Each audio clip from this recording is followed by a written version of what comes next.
Mr. X, your favorite 1970s wannabe radical who was too dumb to get into UC Berkeley, with another episode of Underground Museum.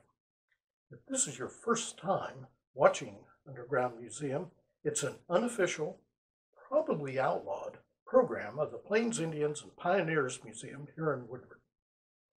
We figure since we were forced to close the Muse to the public during the pandemic, we'd bring the Muse to you. So enjoy.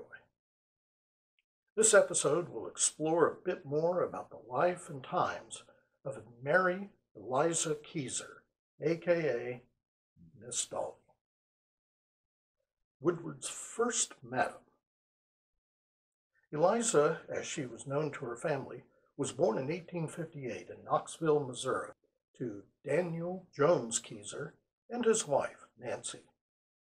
Her mother would give birth to a brother and sister before dying in 1871. As she lay dying, Nancy asked Eliza to promise two things: always love her mother and always remain a virgin. Soon after the death of her mother, Eliza was abandoned on a Kansas City train station platform by her father. He gave her 50 cents and sent her on her way. She remained at the train station, sleeping in empty waiting rooms and trying her best to make that money that she had go as far as it could. She soon collapsed in front of a doctor's home. The doctor diagnosed her with double pneumonia and took her into his home.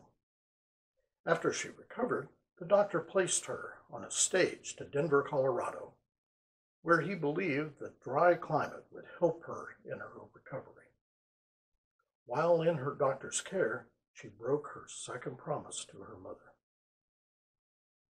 By the 1880s, Denver was booming with activity of the silver mines. Money flowed freely throughout the area by those who struck it rich. It was in Denver that Mary Eliza would meet Horace Tabor, owner of the famous Matchless Mine and a very wealthy man. It was in Denver that Eliza was given the nickname Dolly. In 1881, Tabor's Grand Opera House opened with a performance by an English opera company. Eliza was one of the first few in Denver that received an invitation. She didn't understand opera, but later said she had a marvelous time. She would treasure the white satin invitation for the remainder of her life. We have that here in the Muse. She became the mistress of the only man she ever loved, later identified only as an editor for the Denver Post. Dolly lived with her editor for 2 years until he died of a heart attack. Soon thereafter, she returned to entertaining Denver men, but as she said, never in the nude. Dolly preferred wearing imported French lingerie when she escorted men. The financial panic of 1893 crumbled the fortunes made in Denver. The price of silver plummeted, which almost surely made Dolly reevaluate her situation.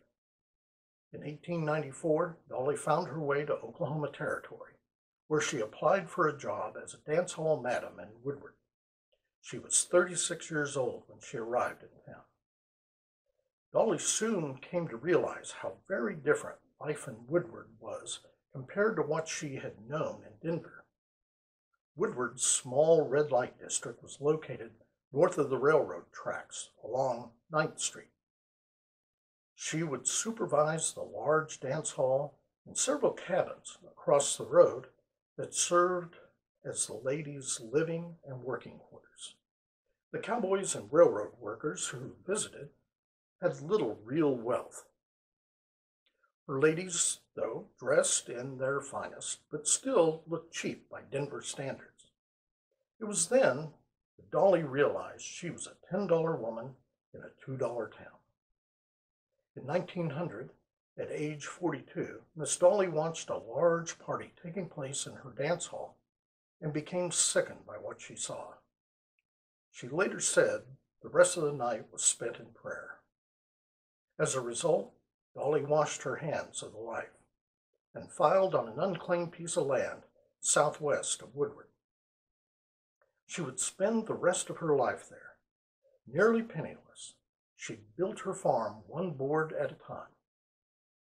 This photo shows Dolly late in life on her farm feeding her chickens.